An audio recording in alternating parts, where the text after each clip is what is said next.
Have you ever wondered what happens to all the videos you watch on YouTube? I'm not talking about where they're stored, but who else is watching them.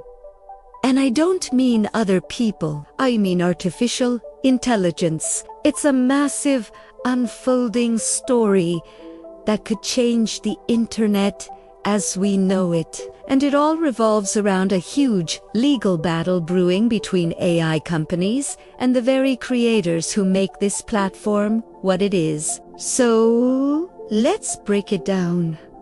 What's actually going on? In one corner, we have the creators, musicians, artists, educators, entertainers, people who pour their hearts, souls, and countless hours into making content. In the other corner, we have the tech giants, the AI companies developing groundbreaking models like Sora, ChatGPT. These AIs can write scripts, compose music, and even generate incredibly realistic video from a simple text prompt. How do they get so smart? Well, just like a person learns by reading books and watching movies, AI learns by consuming data, a lot of data. We're talking about a significant portion of the entire internet, and that includes a massive library of YouTube videos. Your favorite vlogs, tutorials,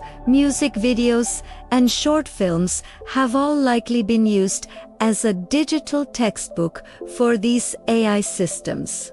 Here's where the conflict starts. The creators are saying, "Hey, wait a minute. You're using our work, our intellectual property, to build a commercial product that could one day replace us. You didn't ask for permission, and you certainly didn't offer any compensation." They argue this is a clear case of copyright infringement on a colossal scale. Think about it. Every video represents a creator's unique style, voice, and effort. For an AI to learn from that and then replicate it, many feel is fundamentally unfair. It's like someone photocopying your novel to teach a robot how to write, and then that robot starts selling its own books. On the other side, the AI companies have their own arguments. Their main defense often falls under the fair use doctrine. Fair use is a legal concept that allows for the limited use of copyrighted material without permission for purposes like criticism, commentary, news, reporting, teaching, or research.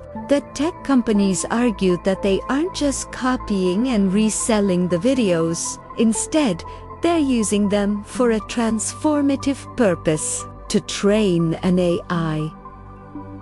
They claim the AI isn't memorizing and regurgitating specific videos, but is learning underlying patterns, concepts, and styles from a vast. The final output from the AI, they argue, is a new, original creation, which is the very definition of transformative. They also point to the sheer scale of the operation. It would be practically impossible to individually license every single piece of content on the internet. They believe that their work is a form of research and development that ultimately benefits society by pushing the boundaries of technology. They might even argue that scraping publicly available data from the internet is standard practice and has been for years, dating back to the first search engines.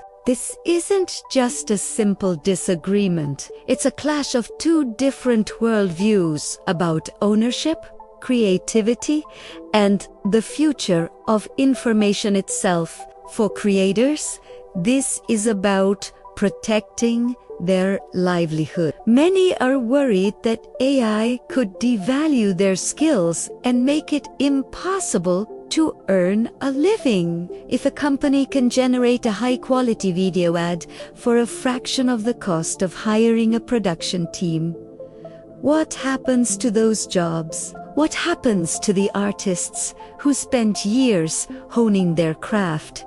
It's an existential threat to the creative economy. The lawsuits that are emerging are putting this entire debate to the test. Take, for example, the lawsuits filed by artists against image generation. A is like Stable Diffusion and the artists provided evidence showing that these A could reproduce their unique styles so closely that it was nearly indistinguishable from their actual work. They argue this proves the AI isn't just learning patterns, but is, in effect, creating a digital collage of their copyrighted material without credit or payment. The same principle applies to video. When OpenAI revealed its video generation model, Sora, the internet was stunned by the quality. But soon after, questions arose. Where did it get its training data? OpenAI's executives have been a bit vague on this, but YouTube's own CEO, Neil Mo, has stated that using YouTube videos to train a model like Sora would be a clear violation of their terms of service. YouTube's terms explicitly forbid downloading content from the platform without permission. So, if AI companies did scrape YouTube, they not only face copyright claims from creators, but also a potential breach of contract with the platform itself. This legal gray area is massive. The core of the problem is that our copyright laws were written for a pre-AI world. They were designed to handle things like someone illegally copying a DVD or using a song in a commercial without a license. They were undesigned for a machine that ingests the entire public works of humanity to learn how to create something new. Is it theft, or is it just a very advanced form of learning? The courts will have to decide, and their decision will have profound implications. If the courts side with the creators, it could force AI companies to completely rethink how they train their models. They might have to license all their training data, which would be astronomically expensive and could slow down AI development significantly. We might see the rise of ethically sourced, licensed datasets, which would become incredibly valuable. This would be a huge win for creators, giving them more control and a potential new revenue stream. However, if the courts side with the AI companies, ruling that training on public data is fair use, the floodgates could open. It might become standard practice for any data posted publicly online to be considered fair game for AI training. This would accelerate AI development, but could also further erode the value of creative work and intellectual property. Creators might have to find new ways to protect their work, perhaps by using tools that poison the data to make it unusable for AI training, or by moving their content to more protected, private platforms. This isn't just a problem for big-name creators.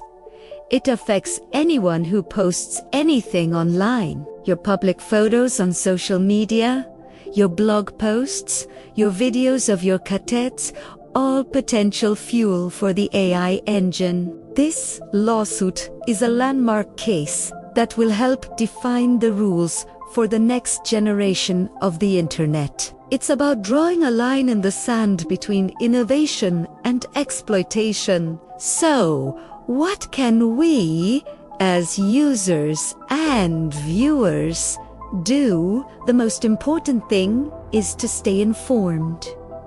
Understand the arguments on both sides. Support the creators you love. Engage in the conversation. This isn't just a tech story or a legal story. It's a human story about the value of creativity in an increasingly automated world. The outcome of this battle will shape the digital landscape for decades to come, determining who holds the power, who gets compensated, and what it means to be a creator in the age of artificial intelligence. It's a complex issue with no easy answers, but one thing is for sure. The world is watching. Thanks for tuning in. And if you found this breakdown helpful, be sure to like, subscribe, and hit that notification bell to stay updated on this and other stories shaping our digital future. See you in the next video.